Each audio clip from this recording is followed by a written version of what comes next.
ठाकरेंच्या शिवसेनेमधून फुटलेले खासदार ओमराजे निंबाळकर यांच्या विरोधात सोशल मीडियावर प्रचंड संतापाची लाट पसरली आहे। तर ठाकरेंची साथ सोडल्यानं सोशल मीडियात ओमराजेंचे फॉलोअर्स सुद्धा घटलेत। पाहूयात या संदर्भातला एक रिपोर्ट। बाकीचे बोके गेले साहेब खोके घेऊन। हिशोब ठेवा बर का सगळा। त्यांना 50-50 खोके तुम्हाला जनाची सोडा मनाची तरी लाज वाटली का पाहिजे का नाही? या प्रामाणिक माणसाचे पाय धुवून थोडं थोडं पाणी जर या गद्दारांना पाजलं तर काही गुण आला तर आला। ठाकरेंची शिवसेना फुटली तेव्हा शिंदेंच्या शिवसेनेत जाणाऱ्यांना गद्दार संबोधणाऱ्या ओमराजेंवर सोशल मीडियावर जबरदस्त ट्रोलिंग सुरू आहे। ओमराजे फुटले यावर शिक्कामोर्तब झाल्यावर त्यांच्या सोशल मीडियावर 6000 फॉलोअर्सने त्यांच्याकडे पाठ फिरवली आहे। जे ओमराजे सार्वजनिक सभांमधून इतरांना गद्दार म्हणायचे त्यांनाच आता गद्दारी करू नका असे मेसेज सोशल मीडियात मिळू लागले आहे। पलीकडे गेलं तर 50 खोके भेटत होते, त्याला लात मारून आम्ही इमानदारीने उद्धवजी ठाकरे साहेबांच्या मागे उभा राहिलोच आहे। खोकापिटीच्या जमिनीने त्याला आमिषाला भुलून कुठं जाणारी माणसं नाही ती।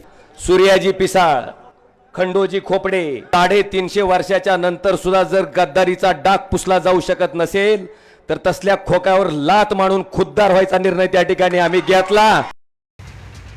खोक्यांवर लात मारून खुद्दारीचा निर्णय आम्ही घेतला असं म्हणणाऱ्या ओमराजेंवरच संजय राऊतांनी 50 कोटींपेक्षा 15 कोटी ॲडव्हान्स घेतल्याचा आरोप केलाय। महाराष्ट्रातील खासदारांना विकत घेतलं जात आहे। मी म्हटलं काय भावाला? मी म्हटलं काय भाव आहे? भाव काय लागलाय? म्हटलं म्हटले भाव तोच आहे हमी भाव 50 कोटी, पण आज रात्रीपर्यंत सगळ्यांना 15-15 कोटी रुपये त्यांना आज रात्री पोचतायत आणि मग ते खासदार दिल्लीमध्ये येतील, त्याशिवाय ते विमानात बसायला तयार नाही असं मला सांगितलं। धाराशिवमध्ये ठाकरेंच्या सभेच्या वेळी त्यांच्या एका बाजूला ओमराजे असायचे तर दुसऱ्या बाजूला कैलास पाटील। तेच कैलास पाटील ठाकरेंचा निरोप घेऊन ओमराजेंकडे गेले, मात्र त्यांनाही ओमराजे भेटले नाही। मी परवा सन्मान्य पक्षप्रमुखांच्या त्यांच्या सूचनेनुसारच त्यांना भेटण्यासाठी म्हणून गेलो होतो उशिरा, परंतु काल माझी भेट होऊ शकली नाही। ठाकरेंच्या शिवसेनेने व्हीप बजावल्यानंतर ओमराजे बैठकीला येतील अशी आशा ठाकरेंच्या शिवसेनेला होती, मात्र तीही फोल ठरली। ओमराजे बैठकीला आलेच नाही, ते फुटले यावर शिक्कामोर्तब झाला। त्यामुळे त्यांच्या फॉलोअर्सनाही हा धक्का पचवता येत नाहीये।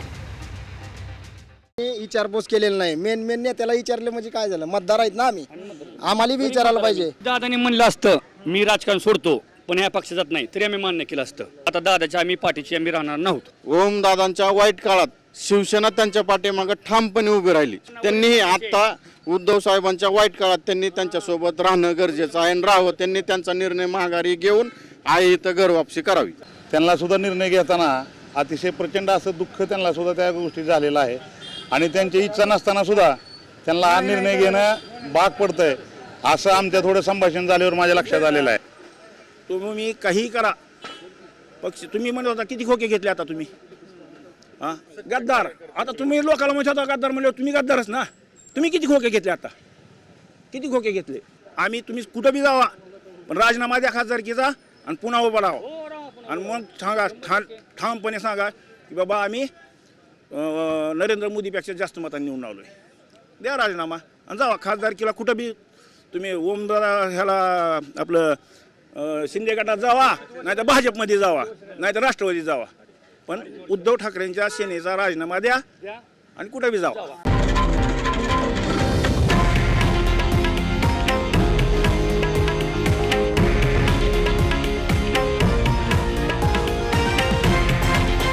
हे आहे देशातील नंबर 1 न्यूज नेटवर्क आणि आपण पाहत आहात TV9 मराठी, एकमेव।